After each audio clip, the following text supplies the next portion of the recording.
शिवलिंग का क्या अर्थ है? ब्रह्मा जी ने कहा ये सब मेरी रचना है। भगवान नारायण के मुख से निकल गया, आपकी रचना नहीं है, शिव की रचना है। कौन शिव?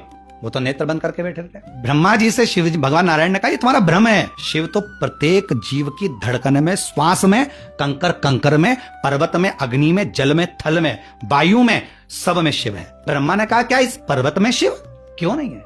मैं तो कह रहा हूं कंकर में शिव है, कणकण में शिव है, क्यों नहीं है? घुमाया पर्वत, ब्रह्मा जी ने अपन घुमाते हैं, घुमाया, तभी एक आकृति लिंग की प्रकट हो गई।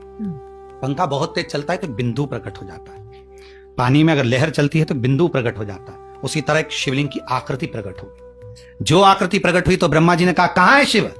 भगवान नारायण ने हाथ जोड़कर जो स्तुति करना प्रारंभ करी, शिवलिंग में से आवाज आने लगी, ब्रह्मा इस सृष्टि का रचना करता मैं हूं। आप किसके सामने अपने अहंकार के शब्दों को कह रहे हो? जिन नारायण का मैं भजन करता हूं, जो नारायण मेरा भजन करते हैं, और आप उन नारायण के सामने अपना अहंकार प्रकट कर रहे हो। नारायण के आप पुत्र हो ब्रह्मा जी, और आप कह रहे हो कि सृष्टि का रचना करता मैं हूं। भगवान ने अपना स्वरूप सामने प्रकट नहीं करा, पर आकाशवाणी कर कर ये जवाब दे दिया। ये ऊपर का लिंग का शेप मुझे पूरा समझ में आ गया। अब नीचे से एक योनि जैसा शेप दिखाई देता है, तो वो कहां से आया?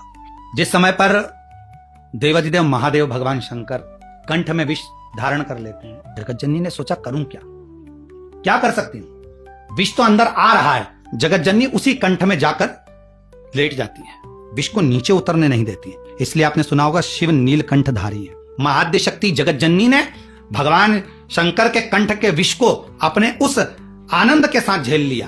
तो यहां पार्वती जी का जो प्रतिबिंब स्वरूप है, मां जगतजननी का जो प्रतिबिंब स्वरूप है, वो जलाधारी के रूप में है। जो जलाधारी को हम दर्शन करते हैं, ये भगवान शंकर के जितने भी भाव हैं उनको अपने हाथों में झेल लेती है, अपने हस्त कमल में झेल लेती है, अपने स्वरूप में झेल लेती है।